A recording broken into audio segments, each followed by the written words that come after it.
Naturally thin people eat when they're hungry, and they don't eat when they are not. That is the essence of being a naturally thin person. And what diet culture has taught you is that instead of following that instinct to eat and to not eat, which you do have, that you go by food rules. And those food rules mess you up, because there is one thing Mother Nature wants, and that's for you to survive. And when you cut off the food supply, your body freaks out. It starts behaving bizarrely. For instance, binge behavior. That is not normal. And if you are a binger, and I would be really good and then really bad. And that kind of dichotomy is probably what a lot of you guys do too. And it is not because you're weak or undisciplined. It's because you're really strong and your body's going, wow, she did Scarsdale diet all week and ate 700 calories a day. And now I think she's weakening. She smells a cookie. We're going to give her crazy vibes to just eat them all. And yeah, it happened to me, thousands of times, sadly, because I was a dieter for 25 years. For you, if you're younger than me and you're doing it, get over this and instead learn how to behave like a naturally thin person, which is intuitive eating. And if you're an older person, don't give up.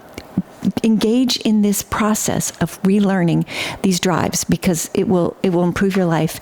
And, there's no reason not to do it. Just because you've been a dieter for decades, like I was until the year 2000, don't let that you feel like it's over or it's just not worth the struggle. It is worth it. It is worth it to learn how to eat normally, like a healthy, thin person would have eaten 100 years ago. So we're on page 46, going through the workbook, and you don't have to have it. Follow along, get it if you want. And the question, the beautiful question, the question that you must become very familiar with is, am I hungry? And I know you don't know. If you're just starting, you don't know. And you don't trust your hunger, and you think that your hunger is bad. No, your hunger is an instinct. It is a Mother Nature, whoever you want to say, given beautiful gift, because it is your survival gift. And again, if you don't pay attention to it, your body's going to go through all kinds of gymnastics to make you think about it, and including in promoting binge behavior within you. When you don't eat all day, you set yourself up for binging at night. And that's one of the big problems with diet culture, or the way when you count calories and all those things, is you try so hard to be good that you end up under eating. And so there you've under eaten all day, but then you go home at night and you're ravenous and you overeat. That's stupidity, which I'm calling it stupid because I did it a lot too. It doesn't mean we're stupid. It's a stupid behavior that our bodies bring us to when we shut down the food supply. It's that simple. But you might be thinking, oh, well, if I just ate everything I wanted all day, then I would still want to eat at night. I'm telling you, that is one of the biggest discoveries for me was, no, your effort to be good during the day and save your calories for dinner backfires, because you get to dinner and you're so hungry that you can't even enjoy what you're doing because you're over hungry at that point. It's a huge awakening when you realize that, and you trust yourself to actually eat lunch and eat enough lunch that you feel good. And you get to the evening and you've dismantled this diet mentality, and you're like, yeah, okay, it's dinner, I'll have dinner, but I'm not getting that binging, I just need to eat. That goes away. When you stop dieting, that goes away. When you stop dieting, that goes away. Hello. If you are a binge person, I know it's miserable, and I know that you don't believe me right now, especially if you're new. I know you don't. But I'm telling you the truth. It's happened for me and thousands of people I've helped. Excuse me. So, and by the way, whatever you're doing now isn't working, because that's why you're even trying to watch this. So just trust it. Trust that your body is way better than you think at knowing what, when, and how much to eat. And when you stop traumatizing it with weird food rules, everything calms down. And all of a sudden your body goes, yeah, she doesn't need to binge tonight because I'm trusting her. She's eating, food is coming in. There's no panic. There's no famine. Everything calms down. It's the essence of the healing from diet brain thinking. And diet brain thinking is propped up by a money-grubbing diet industry. And that's why it's so powerful. And maybe your mom and your sister and your dad and your aunts and everyone's dieting, so you think it's right. Well, there's lots of things that a lot of people do that are not right. And this is one of them. And I'm going to say this again. I say this a lot. If you want to have your body at your happy weight, naturally thin, don't let the word thin bug you. It's just, what I mean, naturally at your happy weight where you feel good, and you want to have a good relationship with food and eating, and you don't want to make it your life's work to always be, what am I eating? What am I eating? Then follow someone who's like, that is what I am. That is what I became after years, 25 years of dieting. And now I'm at 25 years of living like this. It's so much better. And if I can do it, you can do it. I always like to say that. I did nothing special. I just broke. I couldn't do it anymore. And, sometimes you have to hit a wall, and then the other options open up to you. This opened up to me, and I have stories about how that happened on other videos. But let's get down to this page 46, the Am I Hungry? But what happens when you first start is your tricky little body who's trying to protect you messes with you, and your brain messes with you on you're hungry. But then you say to yourself, well, I'm just going to eat this French toast because now I'm an intuitive eater. And I don't even know if I want it, but I could never eat French toast before, so I'm just going to eat this now. You got to get those kind of thoughts. You got to expose them to yourself. You've got to notice that you're thinking that way. And then you've got to steer yourself away and say to yourself, well, I can have French toast if I want. Is it even what I want? Because in the beginning, there's this little rebel inside you. In the book, I talk a lot about your diet brain breeding this rebellious teenager, just as a metaphor. Because all these years, all these decades for me, whatever it is for you, you've been like, well, if I can eat cookies, I'm just going to eat cookies because I know they're bad, but now I'm allowed to eat them. So, because with intuitive eating, you eat what you want when you're hungry, what you crave when you're hungry. You rebel. You go, okay, well, I'm going to eat the whole freaking thing. No. That's not the essence of intuitive eating or learning how to eat like a thin person. It's always, am I hungry? And then when you get to that stage of, I know I'm hungry, you can, and you probably will in the beginning, you'll probably choose things that you think are bad because, wow, I can eat them now. And as long as you're hungry, it's okay. But know this, because that's going to also make you worried. You're going to go, well, I'm eating what I crave when I'm hungry, and I'm always craving this kind of food. Well, are you? Take a little step back and go, okay, if I really know that for the rest of my life, whenever I want French toast or whatever the hell it is, I can have it. Is it really magic? Is it really what I even want right now? Or do I want like a steak or some highly nutritious thing? And you're not going to pivot yourself to nutritious food just for the sake of writing in your journal, I ate something nutritious. That goes away. You just go, what is it? What is it going to nourish me? What am I going to feel the best eating? Not just in my mouth, but in my body and in my soul and in my psyche. Like, what do I feel like having? It's a cold, rainy day. I feel like what would be so delicious is like a big, chicken soup, whatever. You engage all of your senses, all of your desire for food. And how you want to nourish yourself. You listen to it all. You don't go, no, I can't. And soup with bread. Yes, you can. Yes, you can. Yes, you can. Are you hungry? Is this what you're really wanting, or are you trying to just perform for yourself? Oh, I'm an intuitive eater now. I can eat chocolate whenever I want. Yeah, you can. Do you want it now? Well, no, not really, but I want to show myself that I'm such an intuitive eater and I can eat whatever I want. So I'm just going to eat the chocolate because, okay, well, if you're hungry, you're not going to gain weight from that. That's what we always think. The first question is, am I hungry? If you eat chocolate when you're hungry, it is not fattening. If you eat carrots when you are not hungry, it is fattening, right? It's not what the food is so much as when you're eating it. So you're safe. But as you go through this, you will feel that desire to just eat junk for the sake of eating junk because now you're an intuitive eater and nothing's off limits, which is true. That'll fade away. So in the beginning, I want you to know that. I want you to not be worried that, you're just going to always want junky food. You're not. In the beginning, most people want a little more junky food because they're finally free. But just don't worry. Eat when you're hungry, delay eating more until hunger comes back. And as you're choosing your food, it's not just how my mouth is going to react. It's my whole being. I noticed when I ate this, when I was hungry last time, it was really was delicious, but I didn't feel that great a half an hour later. Okay, that's your body saying, well, yeah, it's an immediate happiness, but I didn't feel great later. Or it'll be, I wanted a bagel. But, it's a lot of carbs, and I wanted to put some jelly on it or whatever. And I thought, it's a lot of sugar and carbs. But you know what? I ate it, and I felt great. I actually felt great, because sometimes, newsflash, you need a bunch of carbs. Sometimes, I've experienced times recently all the time, ever since I did this, where I'm like feeling droopy, I'm like, and I know I'm hungry, and I think, what should I eat? Should I eat steak or chicken or something, or what do I want? And my whole body lights up when the thought of something instantly gratifying like carbs comes, and and then you eat them. I've eaten them, other people have, and felt this perking up, because sometimes you need instant access to that energy, and that's instant, right? Now, and there's other times that might make you feel poorly. You've got to notice this. You've got to learn what works for you. You can't do what works for me. You've got to do what works for you, and we're all different, thankfully, with different heritages and all that. And I always talk about that it's not me leading you to how I eat. It's me leading you to how your body needs to eat and what is good for you, because we're different. And we're a lot the same, but we have different food needs and preferences, and depending on what age you are, depending upon your current size, depending upon your if you're a man or a woman or whatever, just all these things change what you need. So there's no way someone else can tell you that. You've got to feel it, and you will. Start listening. Oh, I'm never going to feel it. Really? Yes, you will. How do you know when your arm itches?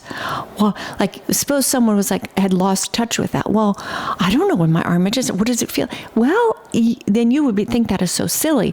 Well, I'm not saying anyone's silly, but I'm saying when I hear that now, I don't even know when I'm hungry, I'm like, just start listening. And just as your body tells you all kinds of things, when you need to go to the bathroom, when you're going to sneeze, all these things, your body will tell you this too. But you've not listened for probably a long time, so give it a hot minute to come back. Back to number 1 on page 47. Am I eating this French toast because I'm hungry for it, or because I just can't believe I can eat this and still be healthy and in my ideal weight range? So there's some room here in the workbook for you to look at that. And then I believe the visceral action of digesting that thought, that question, and writing down, a question that you may feel like, if that was your question, this is where you kind of think of things like this for yourself. You answer yourself, give yourself guidance. Go, am I eating this because I'm really hungry for it? And think about it. Go, okay, maybe not. I don't know. I just can't believe I can eat this. But what I really want is a bacon. I don't know. Just feel that. Let yourself feel that difference, okay? Because it's been trained out of you. Am I eating this bagel and cream cheese because I'm hungry for this, or because I'm not on a diet and I'm usually not allowed this? You got to get rid of these thoughts. You got to get rid of the shoulds and shouldn'ts, and you just got to get in touch with what's going on. Am I eating this candy because I'm hungry, or to prove to myself that I can eat sweets when I really want a chicken sandwich, right? It's not good for you to eat chicken if what you're craving is something high carb, quick energy, because that takes longer, right? Or if it's on bread, that's carb. But I'm just saying, match it up. The key is matching up what your body's asking for with what you provide. It is not you judging, and going, okay, no, my body's asking for this, but I'm going to go over here because all the books I've ever read said this is way better.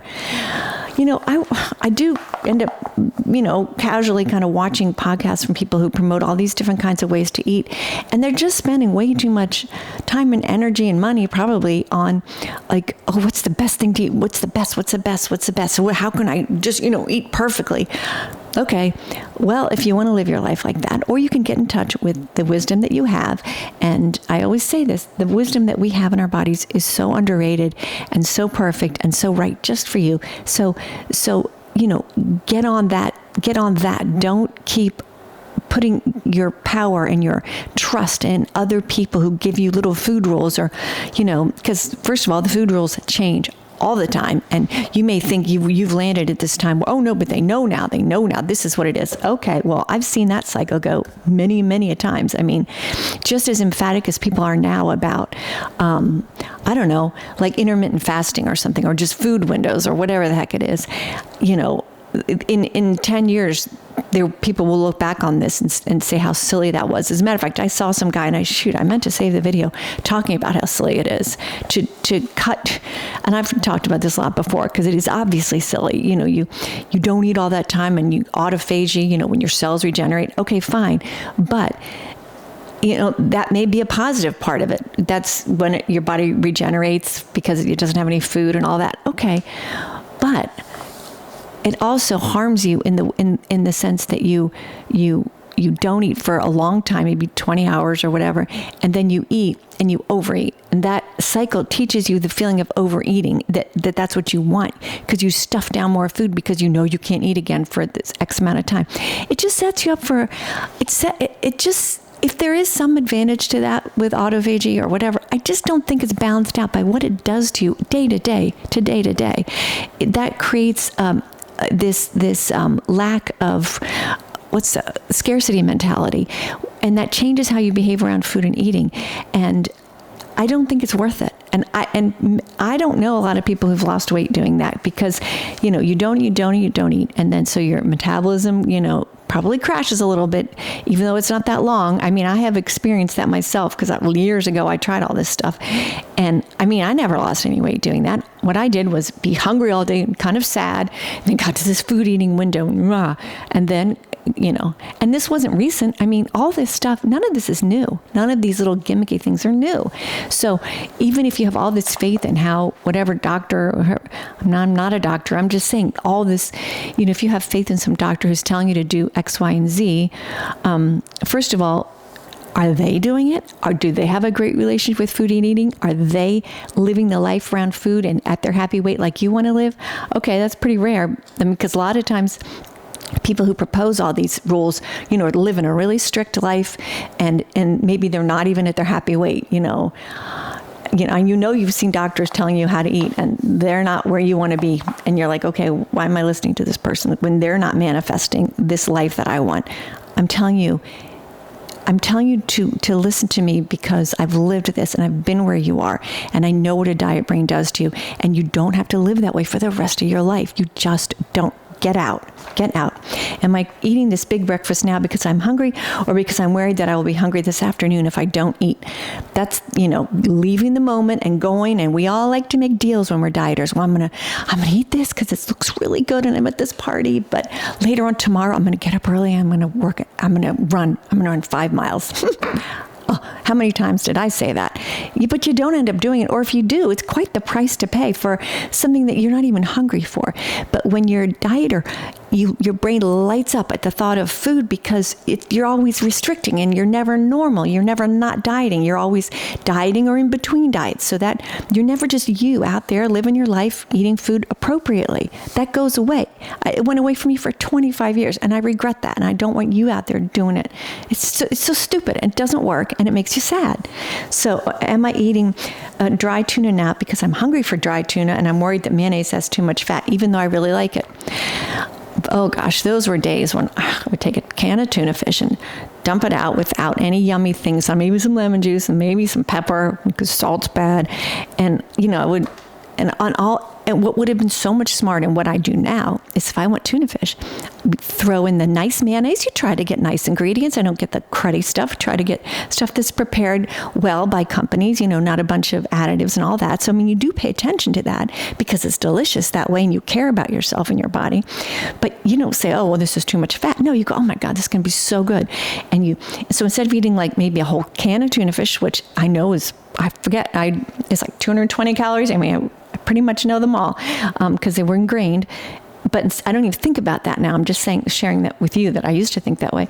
So instead of like having a, sad old cat food tuna fish where you just dump it on your plate, you put mayonnaise on it. You put whatever the heck, some celery, which, I would have done before, but I didn't even feel like it, because it was going to be bad no matter what. Celery with no mayonnaise. But now, you doctor it up, put all this yummy stuff in it. The other day, this is weird. My husband made tuna fish, and he knew I wanted it.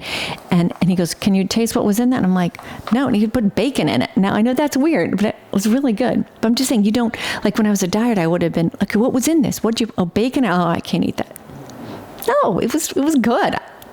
It was good. It was weird. But anyway, you don't you just eat what you crave and you enjoy it, and you eat less calories in general, although you don't count calories, but I'm just saying the reality is when you eat what you crave with hunger, you enjoy it very much. It's very satisfying. Your body isn't upset that she's not eating enough or whatever. And when you're on a diet, because when you're on a diet and you're trying to lose weight quickly, you're not eating enough for your body to feel safe. You want your body to feel safe. When your body does not feel safe, it puts you in panic mode and you binge. That's the thing. So when you eat like the tuna fish that you want with the mayonnaise and the celery and the bacon, I don't know, and whatever the heck else you put in there, everything's calm. And then you can come at food and eating in a way that you're not threatened. There's no panic. There's just, am I hungry? Yeah, I am. Not really. I mean, I am hungry. I feel it coming on, but I know hunger isn't a straight line, and I'm just doing something right now. But I'm hungry. I'm happy about that because I'm going to get to enjoy food soon with hunger, which is the best sauce. That's one of my favorite sayings. Hunger is the best sauce. So it's a happy thing. It's not like, okay, what am I going to do now? What am I going to do? It's a happy thing. And that's where you want to get. Am I eating this salad because I'm hungry for a salad, or because all my friends ordered a salad and I'm too embarrassed to order what I crave? Yeah, get over that. Your body is your business, and what you order is your business. If anyone makes a face at you, don't worry about it. Lots of times, like when you say I'm eating a salad because my friends did, people generally are thinking about themselves. So don't let the opinions of others about what you're eating or not eating or what you're doing influence you, because they're probably thinking about you less than you think. And I know mothers sometimes make you feel that way. Well, you can always explain if you have a mom who puts pressure on you because your weight or whatever, or wants you to eat healthy. You just have to be a grown-up and say to yourself, and gently to her if you want, you can share videos like this with her. You can say, listen, I'm doing what's best for me.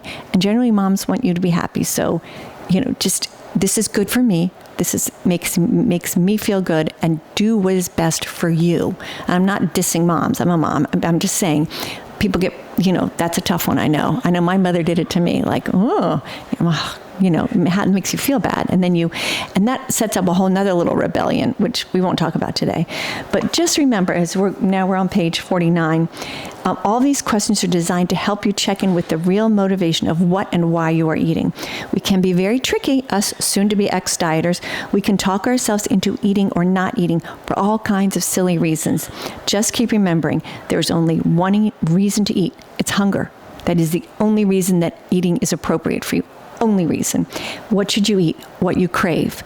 Not what you're just negotiating. Well, I can eat this salad because my friend, or I should eat salad because my friends are, or I'm eating this big sweet breakfast because I can eat that now. No, all these little thoughts, guide yourself away from in this moment. Am I hungry? What's going to feel good? What's going to feel good now? What's going to feel good later?